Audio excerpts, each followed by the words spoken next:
గోవిందాయ నమః. కృష్ణం వందే జగద్గురం. భగవద్గీత 5వ అధ్యాయం కూడా పూర్తయిపోయింది. 5వ అధ్యాయం అసలు సారాంశం ఏంటి అనేది ఈ వీడియోలో తెలుసుకుందాము. ఆ తర్వాత 5వ అధ్యాయం మహత్యం ఏమిటి అనేది తెలుసుకుందాం. తర్వాత 6వ అధ్యాయంలోకి వెళ్దాం. పని చేయి వెనుక జ్ఞానం చాలా గొప్పది. దాన్ని జాగ్రత్తగా కాపాడుకో. భారం భగవంతుడి మీద పెట్టు. భగవంతుడి మీద భారం పెట్టడాన్ని సన్యాసము అంటారు. ఆ మనసు మీద మనం భారాన్ని పెట్టి పని చేయడాన్ని యోగము అంటారు. సన్యాస యోగము అంటే అర్థం అది. సరే, అర్జునుడు ఏమనుకున్నాడు? నువ్వేమో అన్నీ మానేయమంటున్నావు. సన్యాసం అంటే అన్నీ మానేయడము వదిలేయడం అనుకున్నాడు. భగవంతుడి యందు మనసు నిలపడము సన్యాసము, పని చేయడం యోగం. ఈ రెండిటికి ఉండే ఆ వైలక్షణం అంటే ఆ రెండింటికి ఉండే ఒక డిఫరెన్స్ అర్జునుడికి తెలియక మానేస్తే సుఖంగా ఉంటుంది కనుక దాని ఎందే దృష్టి పెట్టేసి నువ్వు సన్యాసం చేయమంటున్నావు, మళ్ళీ పని చేయమంటున్నావు. ఇంతకీ రెండిట్లో ఏది గొప్పదో చెప్తే నేను అదే చేస్తాను స్వామి. నువ్వు జ్ఞానమే గొప్పదంటున్నావు కనుక బహుశా జ్ఞానం వైపుకు వెళితే బాగుంటుంది కాబోలు, పని చేయడం మానేస్తే సుఖం కాబోలు, అందుచేత అదే గొప్పదా అన్నట్లుగా ప్రశ్న వేశాడు అర్జునుడు 5వ అధ్యాయం ఆరంభంలో. పరమాత్ముడు ఏం చెప్పాడు? అయ్యా, నిజంగా జ్ఞానము కలిగితే అది పనిదాకా వచ్చేట్టు చేస్తుంది, నీ చేత చక్కటి పనులు చేపిస్తుంది. నిజంగా చేసే పనిని మనం భగవంతుడి మీద భారం పెట్టి చేస్తే మనకు ఆ కర్మ అంటుకోకుండా భగవంతుడికి చేరేట్లుగా అవుతుంది. అందుచేత సన్యాసము యోగము రెండు ఒకటే. అది ఒక నాణ్యానికి ఉండే రెండు వైపుల లాంటిది. ఈ విషయాన్ని గుర్తించాలి. తెలియకపోతే ఇది మనకి చెడ్డది అనిపిస్తుంది అనమాట. పనిని మాని జ్ఞానం పొందుతాను అనుకోవడం పొరపాటు. జ్ఞానము పనులు మానేయించదు, పనులు అద్భుతంగా చేసేలా చేస్తుంది, నిష్కామంగా పనులు చేసేలా ప్రేరేపిస్తుంది. కాబట్టి పొందాలి చెయ్యాలని కూడా నువ్వు కూర్చునే ఆసనం కూడా కర్మే, కళ్ళు మూసుకోవడం కూడా కర్మే, కళ్ళు తెరవడము కర్మ, గాలి పీల్చడం కర్మ, వదలడం కర్మ, శరీరంలో జరిగే ప్రతి చర్య కూడా కర్మే అంటారు తప్ప నేను అన్నీ మానేసి చేతులు కట్టుకొని కూర్చున్నాను కనుక సన్యాసిని అని అనడం పొరపాటు. ఇది తెలిసిన వాళ్ళు చక్కగా భగవంతుడి మీద భారం పెట్టి తమ పని తాము చేసుకుంటూ పోతారు. వైష్ణవ సాంప్రదాయస్తులకి ఇది బాగా తెలుస్తుంది. కాబట్టి వైష్ణవ సాంప్రదాయంలో ఉండే వ్యక్తులు ఎప్పుడూ కూడా తమ తమ యొక్క బాధ్యతలను విస్మరించకూడదు, మానరు. వైష్ణవ సాంప్రదాయంలో ఉన్నవాళ్ళు అంటే అన్ని వర్ణాల్లో ఉన్నారు వాళ్ళు, గుర్తుపెట్టుకోండి. ఒక కులాన్ని వైష్ణవ సాంప్రదాయానికి ఆపాదించకూడదు. భగవంతుడిని ఆశ్రయించి భారం ఆయన మీద పెట్టిన వాళ్ళు అని అర్థం చేసుకోవాలి. మగవాళ్ళు కానివ్వండి, ఆడవాళ్ళు కానివ్వండి, వైష్ణవ సాంప్రదాయంలో ఒక ఆచార్యుని ద్వారా సంస్కారాన్ని పొందితే భారాన్ని భగవంతుడి మీద ఉంచుతారు. కాబట్టి వైష్ణవ సాంప్రదాయంలో ఉండే వాళ్ళందరూ కూడా సన్యాసులే. బయట కాషాయాన్ని కడితేనే సన్యాసం అని మనం అనుకోకూడదు. ఆ కాషాయం కట్టిన లోపల వాడికి ఆ భావన పోకపోతే వాడు ఆ లోకాన్ని వంచేవాడే అవుతాడు కదా. కాబట్టి కృష్ణుడు ఏం చెప్తున్నాడంటే నువ్వు వదలవలసింది ముందు మొదట మనసుతో, అప్పుడు నీకు నిజమైన శాంతి ఏర్పడుతుంది. తప్ప మనసులో వదిలేశాను అని అనుకుంటూ చేసేదానివల్ల నువ్వు ఇంకా కర్మలకి బద్ధుడివి అవుతావు. అందుచేత పని కాదు మనిషిని బంధించేది, పని వెనక పెట్టుకున్న భావన మనిషిని బంధిస్తుంది. ఇది అండర్లైన్ చేసుకోవాల్సిన విషయం అనమాట.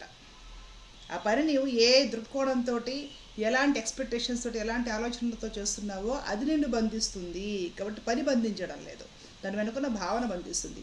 దాన్ని మనం చెయ్యాలి తప్ప ఇది నాకు లాభము, ఇది నాకు నష్టము, వీడు నాకు శ్రేయస్సు కలిగించేవాడు, వాడే నష్టం కలిగించేవాడు, ఇలాగ వ్యక్తుల మీద పెట్టుకోవడం సరికాదు. మనుషులు అలాంటి భావన వల్లనే మోహపడి బద్దులు అవుతున్నారు. అది తెలుసుకొని లోపల ఉండే ఆ భగవంతుడిని గుర్తించి ఆ భగవంతుడికి చెందిన వాళ్ళము కనుక ఆ స్వామివే ఈ పనులన్నీ అని తెలుసుకొని లోపలుండే ఆ జీవులందరినీ కూడా భగవంతుడు సమానంగానే భావిస్తాడు. బుద్ధిమంతుడైన వాడు అప్పుడు తన బాధ్యతలన్నీ నెరవేర్చినప్పుడు వాడు గొప్పవాడు, నేను అల్పుడిని, వాడు చేసేది గొప్ప పని, నేను చేసేది తక్కువ పని, ఇది ఉండనే ఉండదు.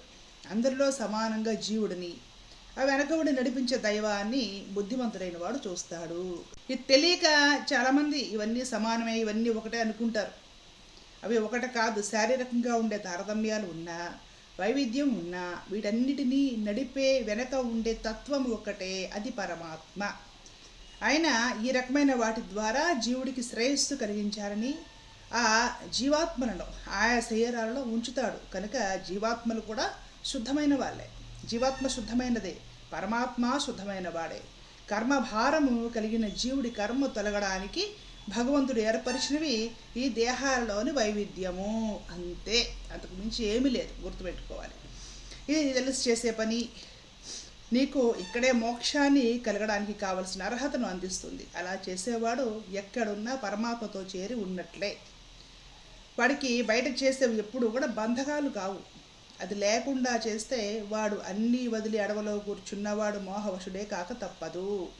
మనము ముందుగా ఈ భావనలన్నీ తీసుకుని వెళ్ళి మనసులో ఉండే ఆ భగవంతుడికి చుట్టడం ప్రారంభించాలి.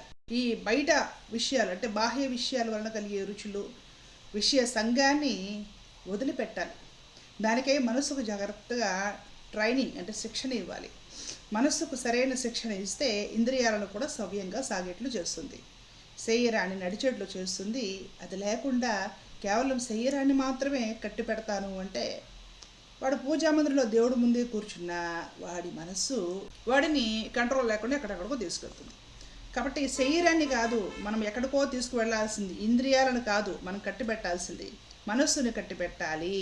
అలా చేస్తే నేను ఆ వ్యక్తికి మంచి మిత్రుడిని, అందరికీ అందరి జీవులకి నేను మంచి మిత్రుడనే, అందరి పనులను నేను స్వీకరించి తరింపజేసేవాడినే, నాకు ఎవరి మీద పక్షపాతం లేదు, అందరినీ నా సొంత వాళ్ళని చేయాలనే నేను అనుకుంటాను. అలా చేస్తూ వాళ్ళు మానసికంగా శాంతియుతంగా ఉండాలనే కోరుకుంటాను. అందుచేత నేను నీకు మిత్రుడిని, నీ హితము కోరేవాడిని, సర్వసమర్థుడిని, నీ బాధ్యతలు నేను వహిస్తాను అని అంటూ ఉంటే హాయిగా నా మీద భారం పెట్టి నీ నిత్యకృత్యాన్ని, నీ కర్తవ్యాన్ని చక్కగా నెరవేర్చు అంటున్నాడు పరమాత్మ ఈ 5వ అధ్యాయంలో. అసలు ఈ మనసుని నిగ్రహించడం అనేది, నియంత్రించడం ఎట్లా సాధ్యమవుతుంది అంటాడు అర్జునుడు.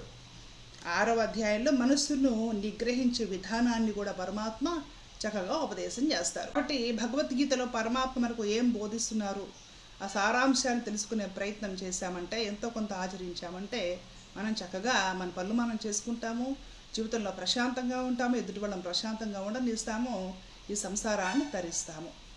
కాబట్టి భగవద్గీత పాటించిన వాళ్ళకే తరించడం సాధ్యమవుతుంది. ధర్మో రక్షిత రక్షిత. జై శ్రీమన్నారాయణ. కృష్ణార్పణ.